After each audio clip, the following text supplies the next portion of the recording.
बताना चाहता हूं। चुनाव आयोग ने आज लोकसभा चुनाव की तारीखों का ऐलान कर दिया। दुनिया के सबसे बड़े लोकतंत्र के सबसे बड़े पर्व की शुरुआत 19 अप्रैल को पहले चरण के साथ हो जाएगी। चुनाव आयोग ने आज प्रेस कॉन्फ्रेंस करके 7 चरणों में चुनाव का ऐलान कर दिया। Schedule of the Lok Sabha poll phase 1 we'll do it in 7 phases as was done last time. 7 phases.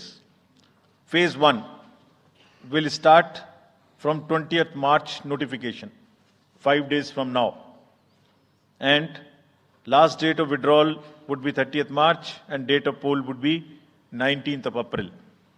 इसमें फेज 1 का शेड्यूल एक दिन से हमें 2 बार करना पड़ रहा है। फिर बिहार के लिए वहां एक फेस्टिवल है, तो नोटिफिकेशन की डेट सेम है, लेकिन बस लास्ट डेट ऑफ विड्रॉल हमें 30 मार्च की जगह 2 अप्रैल सिर्फ बिहार की फर्स्ट फेज के लिए करनी पड़ रही है, क्योंकि वहां त्योहार हैं। और 19 अप्रैल को यहां वोटिंग होगी और पूरी कंट्री में 4 जून को काउंटिंग होगी। चुनावी तारीखों का ऐलान होने के बाद तमाम सियासी दलों की प्रतिक्रियाएं भी सामने आईं। कांग्रेस ने कहा कि ये चुनाव बेहद खास है, इसमें सिर्फ वोट ही नहीं, तानाशाही और अहंकार पर भी चोट पड़ेगी। आज माननीय चुनाव आयोग ने आम चुनावों की घोषणा तो कर दी है, लेकिन ये चुनाव किसी भी सूरत में आम नहीं है, बहुत महत्वपूर्ण है। यह चुनाव फैसला करेंगे कि यह देश और भारत का लोकतंत्र मजदूर, किसान और मध्यम वर्ग के कंधों पर चलेगा या चुने हुए कुछ पूंजीपतियों के कंधों पर चलेगा। यह दिशा ये चुनाव तय करेगा। इसलिए मैं इसको आम चुनाव कहना पसंद नहीं करूंगा। ये बहुत विशेष और बहुत महत्वपूर्ण चुनाव है। इससे तय होगा कि देश बाबा साहब के संविधान पर चलेगा या एक तानाशाह के गुणगान पर चलेगा। इसलिए ये आम चुनाव नहीं है, ये खास चुनाव है। इस चुनाव में न केवल वोट पड़ेंगे, बल्कि अहंकार और तानाशाही के ऊपर एक भारी चोट देने को ये देश तैयार है।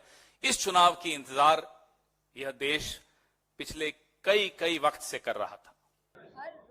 सपा की सांसद अखिलेश यादव की पत्नी डिंपल यादव ने भी कहा कि अगर सही तरह से निष्पक्ष चुनाव हो तो बीजेपी हार जाएगी। हर रोज परत पर परतें खुल रही है, लोग समझ रहे हैं, लोग जान रहे हैं, और जिस तरह के काम इस सरकार में हुए हैं, कहीं पे सड़क धंस रही है, कहीं पे पूरे किसानों की जो मवेशी है, जो आवारा पशु है, फसल चर दे रहे हैं, यहाँ युवाओं के पास रोजगार नहीं है, तो लोग आक्रोशित हैं। और अगर सही ढंग से चुनाव हो जाए बिना किसी पक्षपात के, तो भाजपा बुरी तरह हारने जा रही है। चुनाव आयोग के निर्णय प्रतिक्रिया बीजेपी की तरफ से भी आई। दिल्ली भाजपा प्रदेश अध्यक्ष वीरेंद्र सचदेवा ने कहा कि एक बार फिर हम दिल्ली की 7 सीटें जीतने जा रहे हैं। चुनाव आयोग के निर्णय का हम स्वागत करते हैं। 7 चरणों में चुनाव होना है। दिल्ली का चुनाव 6ठे चरण 25 मई को होगा। भारतीय जनता पार्टी का प्रत्येक कार्यकर्ता उस दिन की प्रतीक्षा में तैयारी कर रहा है, अपने जोर से लगा हुआ है, और दिल्ली की जनता के आशीर्वाद से इस बार भी हम 7 सीटें जीतेंगे। दोनों पार्टियों में गठबंधन है, किन मुद्दों को लेकर जाएंगे? देखिए, आम आदमी पार्टी और कांग्रेस कल तक एक दूसरे को गालियां देते थे, एक दूसरे को चोर कहते थे। इन दोनों दलों में ये होती कि बड़ा भ्रष्टाचारी कौन है। आज ये स्वार्थ की पूर्ति के लिए दोनों दल साथ में आए। ये बात दिल्ली का वोटर अच्छी तरह से जानता है और इनके गठबंधन को नकारेगा।